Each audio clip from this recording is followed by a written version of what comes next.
You are on your knees in the sand. It burns through your skin, your legs ache. Locked in place, trembling from strain. And heat, an iron collar clamps around. Your neck cinched so tightly that every swallow feels like choking. A chain runs from it, linking you to 11 other women. Close enough that you can feel their movements, close enough to hear them. Breathe, one is crying quietly now.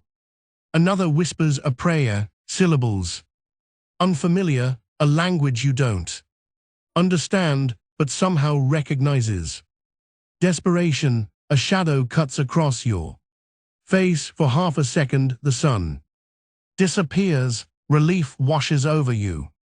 Brief, cruel, then hands seize your jaw. Your mouth is forced open, fingers push inside, pressing against your teeth. Your gums, the back of your throat, you gag, your body tries to recoil, but the chain jerks tight. He doesn't stop, he inspects your tongue for sickness, pulls your eyelids wide, checks the whites of your eyes, hooks a finger inside your lip and drags it down, exposing your mouth like livestock at a market. Because that's what you are now. You don't know it yet, but this inspection will decide the rest of your life. For the man doing the inspecting, this moment carried no weight at all. He would forget your face before the sun set. 12 days ago, this wasn't your world. 12 days ago, you were the daughter of a village leader somewhere in the Sahel. You woke to the sound of your mother calling your name. Each morning, you knew the paths between the huts. You knew where the shade fell at midday. You had a name that meant something. She's dead now. You watched her die, and you kept walking afterward. Because the men with swords made the rule clear without speaking it aloud. Stop moving and you join her. In Arabic, there is a word for what you've become. Jariya, it translates loosely as slave girl, but that translation is clean too gentle. It hides the truth. What the word actually means is this: your body is inventory, your future belongs to whoever pays for it. Your past no longer exists. The man examining you steps back. He gives a small nod. Another man steps forward holding a leather pouch. You hear the sound of coins shifting inside. Metal changes hands. You have just been sold for the third time this month, and where they are taking you, historians will spend centuries pretending never existed. This is the Arab slave trade. 14 million Africans, more than 13 centuries. That length of time matters more than the number. Systems don't survive 13 centuries unless they are carefully maintained. A system so efficient at erasing human beings that almost no descendants remain to tell the story. If this history matters to you, subscribe to Grim History, because we do not turn away from the stories the world tried to bury. You already know about this Atlantic slave trade, ships, chains, plantations in the Americas, 12 million Africans transporting across the ocean over roughly 400 years.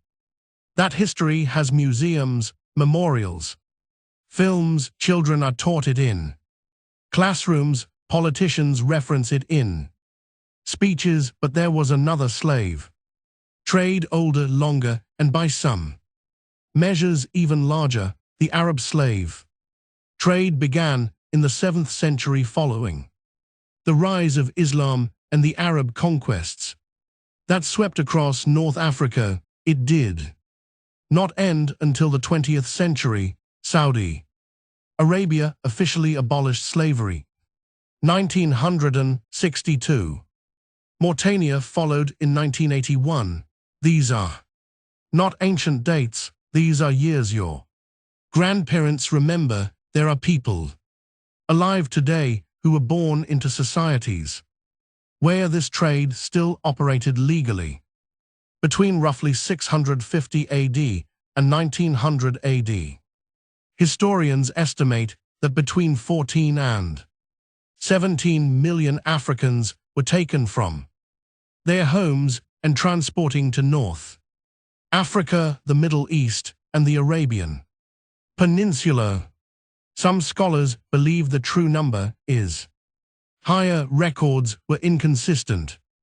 Deaths went uncounted. Entire caravans vanished without documentation. Maori people over a longer span of time moved through routes that crossed 3 continents, and yet almost no one talks about it. Why? Because this trade was engineered to leave nothing behind, and it worked. In the United States today, there are around 45 million people of African descent. Their existence is evidence. Their communities keep memory alive. Their struggles ensure the history cannot disappear. But in the Middle East, after 13 centuries of importing millions of Africans, there is almost nothing. Small communities in Yemen, scattered populations in southern Iraq, a few thousand Afro-Arabs in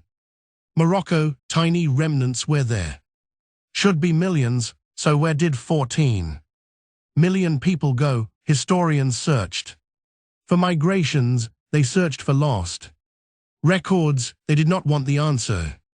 They eventually found the answer is the darkest part of this entire story. The men were castrated. This is not speculation. It is not rumor. It is documented across hundreds of primary sources spanning centuries. Arab slave traders systematically castrated African males at rates estimated between 80 and 90%. The procedure was carried out at specific points along the trade routes.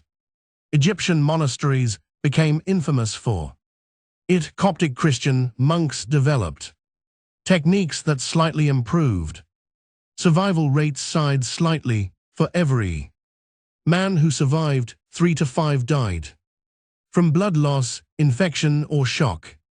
Some accounts suggest even higher death rates. Consider the math. If a trader wanted 100 living eunuchs to sell at market, he might begin with 400 or 500 men. To the traders, this was not massacre, it was cost. The rest died screaming in the sand. The logic was cruel but efficient. Castrated slaves could not reproduce. They could not form families. They could not build communities strong enough to resist. They could not leave descendants who might one day demand justice.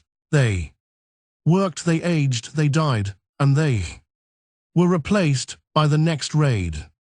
Generation after generation for over 1,300 years. But the women served a different purpose entirely. They were kept intact, kept fertile, preserved specifically for what their bodies could produce. And what happened to them is a story that historical records describe only in euphemism, in careful wording, in deliberate silences, in details considered too indecent to record openly. The system required constant supply. Arab merchants were not usually raiders themselves. They were businessmen, operators of vast commercial networks stretching across continents. They did not storm villages personally. Instead, they built economic systems that encouraged Africans to capture and sell one another. Firearms flowed into the continent. European guns traded through Arab middlemen. Textiles, luxury goods, sold precious in sub-Saharan regions. and in return human beings. The kingdom of Dahomey in what is now Benin became one of the major suppliers. Its economy grew dependent on annual slave raids against neighboring peoples. The Sultanate of Zanzibar controlled the East African routes. The Fun Sultanates dominated the Nile corridor. Tiare groups controlled Trans-Saharan passages. African kingdoms went to war not for land, but for people. Captured survivors were marched to collection points and sold to Arab traders. The cycle fed itself endlessly. More guns meant more successful raids. More raids meant more captives. Mori. Captives meant more buying power. Mori. Buying power meant more guns, a machine that consumed human suffering and grew stronger with every life it devoured. Villages were attacked at dawn when resistance was weakest. Warriors surrounded settlements while people slept. The assault was sudden, overwhelming. Men who fought back were killed immediately. Men who surrendered were inspected on the spot. Age, health, strength. Young, strong men were separated for castration and sale. Older men with little market value were often killed where they stood. But the women faced a different calculation. Traders examined them carefully. Age mattered. Girls too, young, required years of feeding before becoming profitable. Women too, old, brought reduced prices. Their ideal age lay in between. And what happened to the women who met those ideal criteria is where this story goes. Next, the most valuable age range fell between roughly 13 and 25 years old. Old enough to survive what lay ahead. Young enough to be exploited for decades. Appearance mattered a great deal. Arab markets had precise preferences, understood instinctively by experienced traders. Certain body types, certain facial features, subtle differences that could double or triple a price depending on the destination. Different regions wanted different things across nearly every market. Women from Ethiopia commanded the highest prices. Their features were widely considered desirable. A woman from those regions could sell for twice, sometimes 3 times what others brought. Those who met the preferred criteria were separated immediately. They received slightly better treatment during transport, marginally more care, not out of mercy, never mercy. Damaged merchandise lost value. Preserving the investment was simply good business. Families were broken apart at capture sites or centralized collection points. Mothers torn from children, husbands ripped from wives, sisters dragged away from brothers. Lifelong bonds were destroyed in minutes with no chance of reunion. European missionaries and explorers who witnessed these separations left written accounts of scenes they struggled to describe. The screaming, the desperate grasping as families clung to one another for seconds longer. Final touches of skin, final sounds of familiar voices. Then the chains tightened and people who had shared entire lives were pulled in opposite directions, never to meet again, never to know what became of one another. One missionary wrote that the cries followed him for years afterward, that even decades later he could still hear mothers calling for children who would never answer, no matter how far he traveled. The sounds came with him. Those cries echoed across Africa for 13 centuries, and almost no one beyond the continent ever heard them. Then came the Sahara, the trans-Saharan routes were not measured in distance, but in death. Picture the span from New York to Denver, now imagine crossing it on foot. In chains, with almost no water beneath. Sun that kills, from collection points. In Sub-Sahara and Africa, to the great northern markets, Tripoli, Tunis, Cairo. Marrakesh, caravans traveled staggering distances, some routes exceeded 2,000 m. Others stretched even farther. The journey took 2 to 3 months, under ideal conditions. Conditions were never ideal. The Sahara is the largest hot desert on Earth. Daytime temperatures routinely climb past 120 degrees F. Sand becomes hot enough to blister skin on contact. Shade is non-existent for hundreds of miles. Then night arrives, temperatures plunge. The same desert that scorched bodies by day could freeze them after dark. Sheer swing alone killed countless people. Water became the most valuable resource, rationed with ruthless calculation. Camels needed water to survive. Camels were costly. Camels carried goods. Slaves were cheaper than animals. Slaves could be replaced, so water went to the camels first. Whatever remained, if anything remained, went to the humans. Lips split until they bled. Tongues swelled, throats burned, and always the knowledge that there was nothing to drink. With hundreds of miles still ahead, food was scarce. Dried dates, sometimes bits of meat, just enough to keep bodies moving, never enough to preserve strength. Over months of walking, death was constant.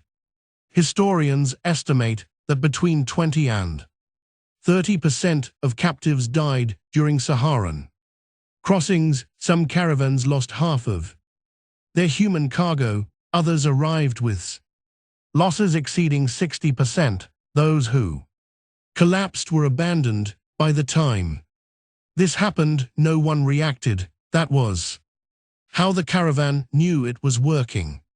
Stopping to bury the dead slowed the caravan. Stopping to help the dying risked losing the living. The calculations left no room for compassion. People were left sitting in the sand, too weak to continue, watching the caravan disappear as they waited to die. Over time, the routes themselves became marked by bones. Heinrich Barth, a German explorer who crossed the Sahara in the 1850s, recorded what he saw. He described paths littered with human skeletons. In some valleys, the remains were so dense that it was difficult not to step on them. Skulls bleached white by the sun, rib cages half buried in drifting sand. These were not ancient bones, they were recent, fresh additions to trails that had been collecting bodies for over 1,000 years. René K. documented similar scenes along western routes. He wrote of valleys that appeared white from a distance, not from sand, but from accumulated remains. Gustav Nachtigall described regions where skulls and bones gave the ground a pavement-like hardness beneath one's feet. Hundreds of thousands of people, possibly millions, over 13 centuries. Their remains scattered across the largest desert on Earth, marking the paths that consumed them. Silent evidence of a system the world chose not to see. For the women who survived, who somehow endured the thirst, the heat, the cold, the starvation. Arrival at a North African port meant only that the immediate dying had stopped. Nothing more. Survival carried its own price. Many arrived broken in ways that left no visible marks. Their bodies completed the journey, their spirits did not. What awaited them next was not an end, but a transformation. The slave markets of the Arab world were ancient institutions, refined over centuries into systems of terrifying efficiency. By the time European observers began documenting them, Cairo's market had operated continuously for over 1,000 years. Generation after generation of traders perfected the routines, pricing, classification, inspection. Buyers arrived from across the Islamic world and beyond. Ottoman nobles from Constantinople, Persian merchants from Isfahan, wealthy households from Damascus and Baghdad, traders from the Gulf seeking domestic servants, even Europeans, despite official bans, found ways to participate. Markets were divided by category: unskilled laborers in one section, skilled workers in another, domestic servants elsewhere, and behind screens in restricted areas, women intended for private sale. The evaluation process was methodical, to someone seeing it for the first time. The calm was the most disturbing part. Teeth were examined first, dental condition revealed age and health.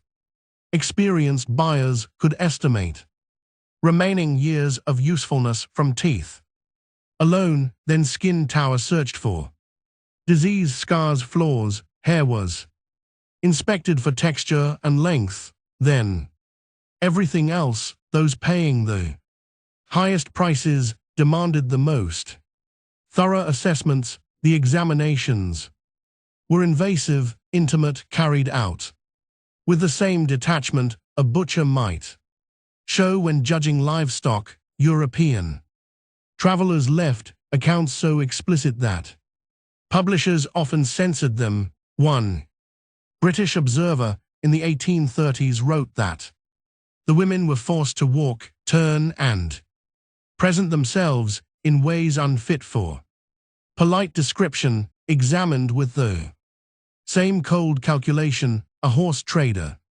applies to a mare. Prices varied by origin, appearance, and intended use. Common women sold for modest amounts. Women with preferred features fetched far higher sums. Young virgins from favored regions could sell for the equivalent of several years' wages. The highest prices were paid quietly through agents acting on behalf of the wealthiest households. Zanzibar became the largest slave market in the Indian Ocean world. At its height, roughly 50,000 enslaved people passed through. Each year, the island's economy revolved almost entirely around human trade. David Livingstone witnessed the system firsthand. What he saw altered him permanently. He wrote that no description could exaggerate its evils, that the scenes were so horrifying he tried unsuccessfully to erase them from memory. The market remained open until 1873, when British pressure finally forced its closure. A treaty was signed. Auctions were officially banned, but the trade did not end. It simply went underground. Ships sailed at night. Transactions moved into shadows. And what happened to the women after they were purchased depended entirely on who claimed them. Next, sales continued out of sight. Transactions moved into back rooms, courtyards, private residences. Demand never slowed. Profits remained enormous. And wherever demand exists, supply finds a way. What happened to these women after purchase depended entirely on who acquired them and for what purpose. The wealthiest buyers were assembling harems. Ottoman sultans maintained collections numbering in the hundreds, sometimes the thousands. The imperial harem inside Topkapi Palace in Constantinople housed as many as 2,000 women at various points in history. Provincial governors and lesser nobles kept smaller harems scaled to their wealth. Even moderately successful merchants often owned several women for household labor and personal use. The harem, however, was far more complex than the modern word suggests. It was not simply about access, it was power. It was a political institution where women competed constantly for favor. Bearing a son for a powerful man could change everything. The mother of a future sultan wielded influence that rivaled ministers and generals, so alliances formed, rivalries hardened, plots unfolded quietly. Poison was common. Political maneuvering as intricate as anything in the official court played out behind guarded doors. For a captured African woman, entry into a harem meant the deliberate destruction of her former self. She was given a new name, her language was forbidden, her religion was replaced, her past was erased, then reconstructed into something useful. She was trained relentlessly how to move, how to stand, how to speak, how to serve. What behavior was rewarded, what mistakes were punished. Over time, nothing remained of who she had been. The person her family once loved no longer existed, replaced by someone shaped entirely for ownership. A small number of women navigated this system successfully. Very few rose to real power. Qasim Sultan ruled Ottoman politics from behind the throne for decades. She began her life as an enslaved girl taken from a small Greek village. Hurram Sultan achieved something almost unheard of. She became the legal wife of Sulian the Magnificent. History remembers them precisely because they were extraordinary. The system did not create Qasim Sultan, it destroyed thousands of women to produce one exception. For every woman whose name survived, thousands more lived and died unnamed, used until no longer useful, then quietly discarded. Women sold to less wealthy buyers faced different lives. Many became domestic servants with additional obligations. They cooked, they cleaned, they raised children, and they submitted whenever demanded. There was no concept of consent, no right to refuse. Islamic law did offer limited protections on paper. A slave woman who bore her master's child was called an Walad, mother of a child. She could no longer be sold. Her child was legally free. When her master died, she was supposed to gain her freedom, but protections required enforcement. In reality, enforcement was inconsistent. These rights applied only after pregnancy. Before that moment, she remained property. Children born from these unions were legally free and often acknowledged. Some rose to prominence. Multiple sultans were born to enslaved mothers, but the mothers themselves remained enslaved unless explicitly freed. Whatever intimacy occurred was compelled, never chosen. Over generations, these children married into Arab populations. Physical features blended. African ancestry diluted with each generation until it faded from view, until it vanished. This was the final eraser, not just of individuals, but of their descendants, not just of lives, but of any evidence those lives had ever existed. If you're still watching, stay with this, because this story does not end here. The Arab slave trade did not conclude with a dramatic abolition. There was no emancipation proclamation, no civil war fought over it, no defining moment when the world declared it finished. Instead, it faded. Slowly, reluctantly. Change came from outside pressure, not internal reckoning. British naval forces began shutting down East African routes. In the late 19th century, the Royal Navy hunted slave ships at sea. Colonial administrations disrupted trans-Saharan networks as European powers divided Africa among themselves. International pressure forced formal abolitions throughout the 20th century, but the legacy left behind was not monuments, it was absence. Today in the Middle East, there are virtually no descendants of the 14 million Africans taken there. The men were castrated, the women's children were absorbed into surrounding populations.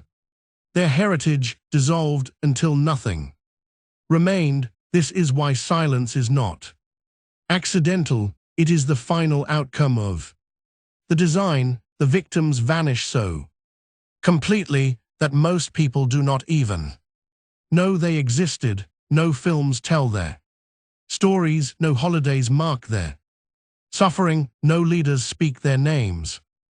In 2020, archaeologists working in Libya uncovered a mass grave, hundreds of remains. Analysis showed they were sub-Saharan Africans who died in the 18th or 19th century, almost certainly enslaved people who collapsed during the crossing and were left behind as caravans moved on. They had no names recorded anywhere, no descendants to claim them, no one alive who remembered them, no grave markers, no memorials, only bones in the sand, silent proof of a catastrophe the world chose to forget. The Atlantic slave trade left 45 million descendants who keep that history alive. The Arab slave trade left silence. Nothing but silence. 14 million people erased so completely that we do not even know their names. The woman in the market, the one whose teeth were inspected, whose body was judged, whose humanity was stripped away piece by piece. We will never know what she was. Cold before they took her name, the name her mother whispered, the name her village knew. She might have ended up in a Cairo harem, competing for scraps of attention from a man who owned her. She might have lived in a household in Baghdad, cooking and cleaning, summoned whenever desired. She might have faded into a corner of a palace in Istanbul.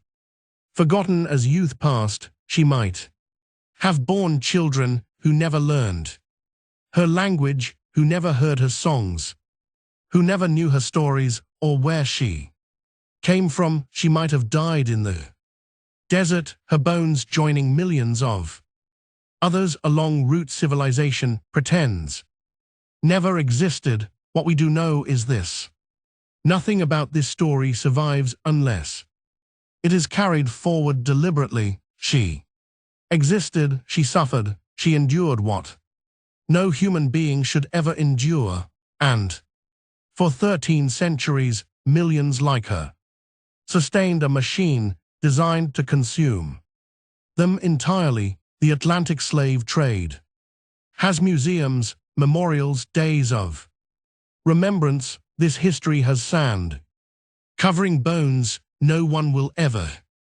identify. Remember her not as a number, not as a statistic. Remember her as someone's daughter, someone who laughed once, someone who had a name before it was erased. That may be the only memorial these 14 million ever receive. If this story mattered to you, drop a like, subscribe if you haven't already, and tell me in the comments what time it is and where you're watching.